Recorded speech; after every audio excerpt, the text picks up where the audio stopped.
230 hari lebih kejahatan kemanusiaan dengan mengarah genosida terus berlangsung di Palestina. Ribuan nyawa melayang, luluh lantahnya infrastruktur, blokade bahan makanan dan obat-obatan, diputusnya air bersih dan pengusiran paksa rakyat Palestina merupakan kejahatan kemanusiaan terstruktur berupa penjajahan dan genosida sebuah bangsa dari tanah airnya yang menjadi perhatian dunia. Di era teknologi informasi sekarang ini, seluruh mata terbelalak dari kalangan rakyat biasa, mahasiswa, politisi, ilmuwan, hingga seluruh lapisan masyarakat bisa menyaksikan dengan teknologi seperti handphone, di mana seluruh dunia bisa terkoneksi satu sama lain, di mana masih ada sebuah bangsa melakukan kesewenang-wenangan terhadap bangsa lain. Seperti mengambil paksa wilayah negara lain, membunuh seenaknya, tidak menghargai hak-hak asasi manusia di era globalisasi sekarang ini. Dalam tragedi kemanusiaan di Palestina ini, setiap pribadi dan kelompok di dunia saling mengambil sikap atas ketidakadilan yang dilakukan Zionis terhadap bangsa Palestina. Sikap masyarakat dunia dan institusi dunia sangat beragam. Ada yang dengan berdemonstrasi, beberapa kelompok perlawanan membalas dengan menyerang kembali Israel, ada dengan memboikot secara ekonomi. Sementara sejumlah negara mengajukan gugatan ke pengadilan internasional atas ketidakadilan terhadap rakyat Palestina. Seperti pemerintahan Afrika Selatan telah mengambil sikap tegas dengan menuding Israel melakukan pelanggaran internasional mengambil alih dengan paksa wilayah Palestina. Afrika Selatan mengajukan permohonan yang digulirkan ke Mahkamah Internasional atau International Court of Justice atau ICJ di Den Haag, Belanda. ICJ adalah wadah untuk menyelesaikan kasus-kasus persengketaan antar negara dan persengketaan internasional dengan cara damai. Negara-negara yang sedang bersengketa tidak perlu menyelesaikan sengketa dengan cara kekerasan. Kemudian International Court of Justice atau ICJ juga dapat dimintai oleh Majelis Umum PBB dan Dewan Keamanan PBB selama diizinkan oleh Majelis Umum PBB mengenai putusan International Court of Justice dengan perkara khusus dari para pihak negara yang bersengketa.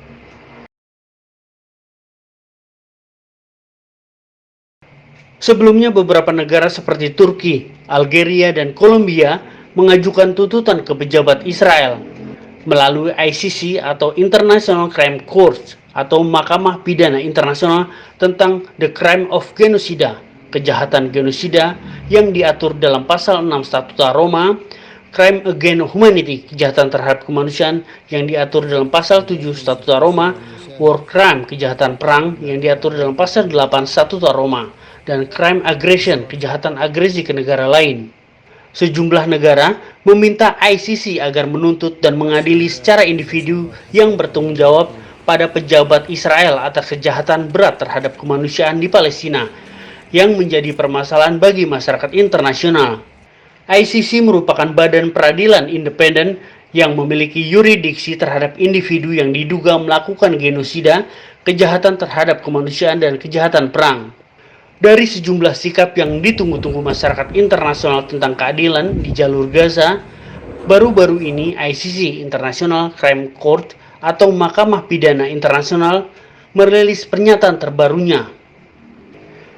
Kepala Jaksa di Mahkamah Pidana Internasional atau ICC, Karim Khan, mengumumkan pada hari Senin 20 Mei 2024 bahwa ia tengah mengupayakan surat perintah penangkapan untuk Perdana Menteri Israel Benjamin Netanyahu dan Menteri Pertahanan Yoav Gallant, serta 3 pemimpin Hamas di Gaza yakni Muhammad Al-Deif, Panglima Sayap Militer, Ismail Haniyeh, Ketua Biro Politik Hamas, dan Yahya Sinwar, dan pemimpin politik Hamas di Gaza terkait dengan kejahatan perang dan kejahatan terhadap kemanusiaan dalam perang Israel-Hamas.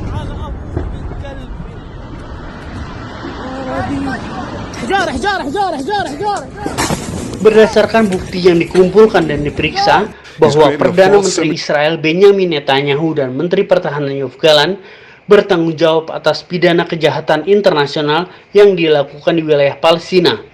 Kejahatan itu meliputi membuat warga sipil kelaparan akibat perang, dengan sengaja menyebabkan penderitaan yang besar bagi rakyat Palestina. I can also confirm today that I have reasonable grounds to believe, on the basis of evidence collected and examined by my office, that Israeli Prime Minister Benjamin Netanyahu and Minister of Defense Yoav Gallant bear criminal responsibility for the following international crimes committed on the territory of the State of Palestine from at least the 8th of October 2023. The crimes include starvation of civilians as a method of warfare, willfully causing great suffering, serious injury to body or health or cruel treatment, willful killing or murder, and intentionally directing attacks against a civilian population, as well as crimes against humanity of extermination and or murder, persecution, and allegations of crimes of committing other inhumane acts. يبدو أن دبابات الاحتلال تتقدم الآن في اتجاه شارع Sejumlah negara yang bertikai dan negara-negara pendukungnya mengomentari putusan ICC ini. Josep Borrell, anggota Komisi Tetap Uni Eropa, mengomentari keputusan ICC untuk mengeluarkan surat perintah penangkapan para pejabat senior Israel sehubungan dengan kejahatan perang di Gaza. Borrell dalam pernyataannya, ia menekankan bahwa secara hukum, semua negara-negara anggota Uni Eropa harus memikul kewajiban internasional. Borrell menjelaskan bahwa begitu Perdana Menteri Israel Benjamin Netanyahu dan Menteri Pertahanan Yoav Gallant tiba di negara Eropa, mereka akan langsung ditangkap. Sementara Perdana Menteri Israel Benjamin Netanyahu ketika menanggapi permintaan surat perintah penangkapan ICC mengatakan menurutnya atas kejahatan di Gaza seperti menuntut George Bush atas peristiwa 11 September.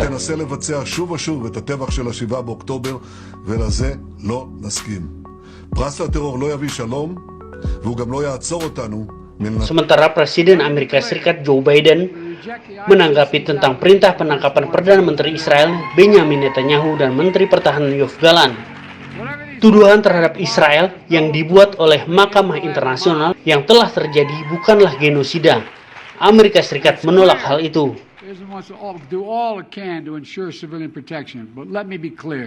Contrary to allegations against Israel made by the International Court of Justice, what's happening is not genocide. We reject that. We will always stand with Israel and the threats against its security. Compounding the pain and a vicious surge of anti-Semitism around the world, here in America as well. Ketua Kongres Amerika Serikat Mike Johnson mengatakan pemerintah Joe Biden mungkin mengusulkan sanksi terhadap pengadilan kriminal internasional karena mengeluarkan surat perintah penangkapan terhadap PM Israel Benjamin Netanyahu. Kongres Amerika Serikat sedang meninjau semua opsi, termasuk sanksi untuk menghukum ICC dan memastikan kepemimpinannya menghadapi konsekuensi jika mereka melanjutkannya. Sementara tanggapan Jaksa Khusus Pengadilan Internasional Den Haag menyusul ancaman politisi Amerika terhadap keputusan ICC, para petinggi di ICC melihat ancaman-ancaman ini tidak akan mempengaruhi International Crime Court atau ICC dalam bekerja. Sementara kelompok militan Hamas juga mengecam keputusan jaksa ICC yang hendak mengusahakan surat perintah penangkapan terhadap 3 anggota utama Hamas, yakni Yahya Sinwar, Muhammad Deif, dan Ismail Haniyeh.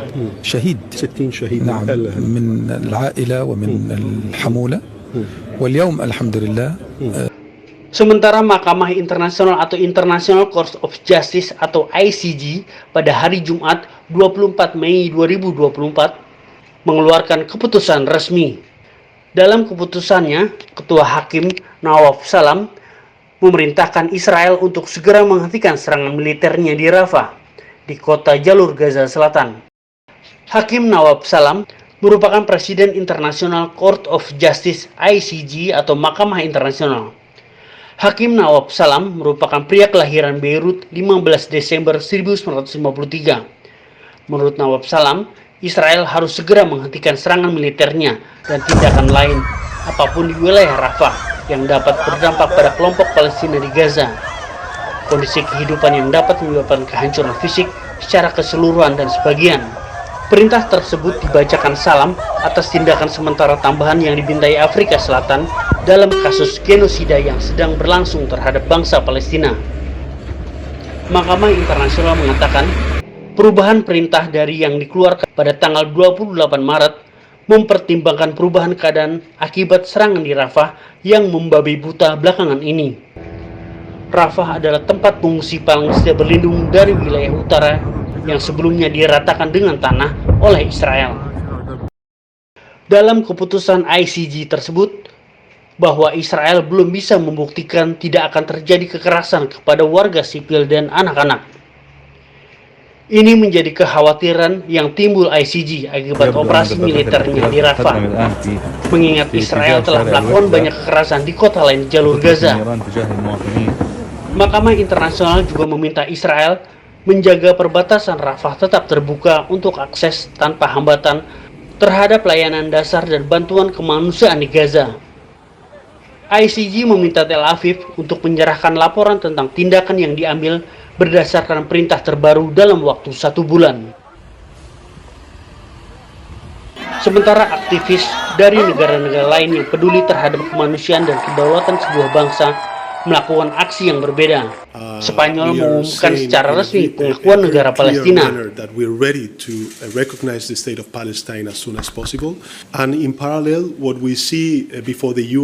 Setelah Spanyol mengumumkan niatnya untuk mengakui negara Palestina, Tel Aviv menerapkan tindakan dengan pembekuan terhadap konsulat Spanyol di Yerusalem yang dijajah.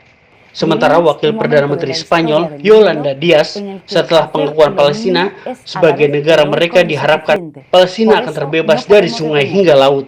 Spanyol harus menekan Uni Eropa untuk menyelidiki kejahatan perang Israel dan mencegah penjualan senjata kepada rezim ini.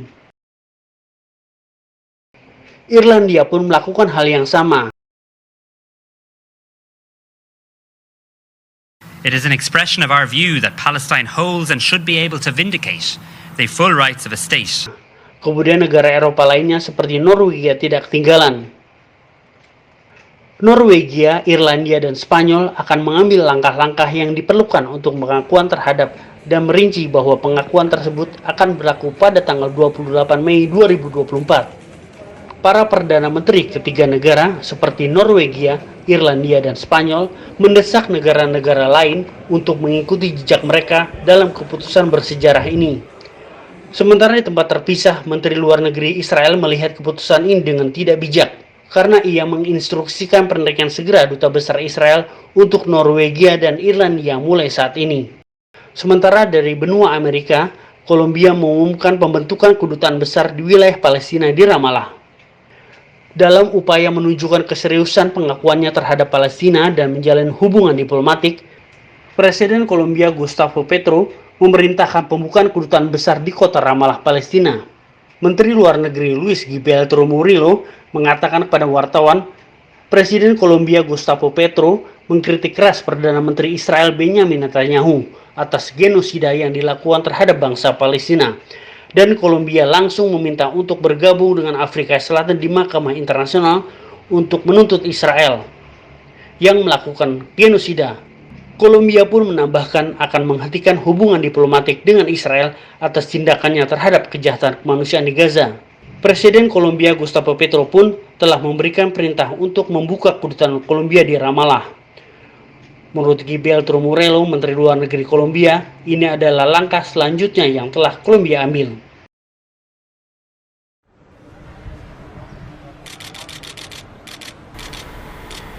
Tindakan berani sebuah protes mantan anggota parlemen Italia, Stefano Apuzzo, dengan memasang bendera Palestina di balkon kamar deputi di Palazzo Montecitorio di Roma, Italia, tepatnya gedung parlemen Italia.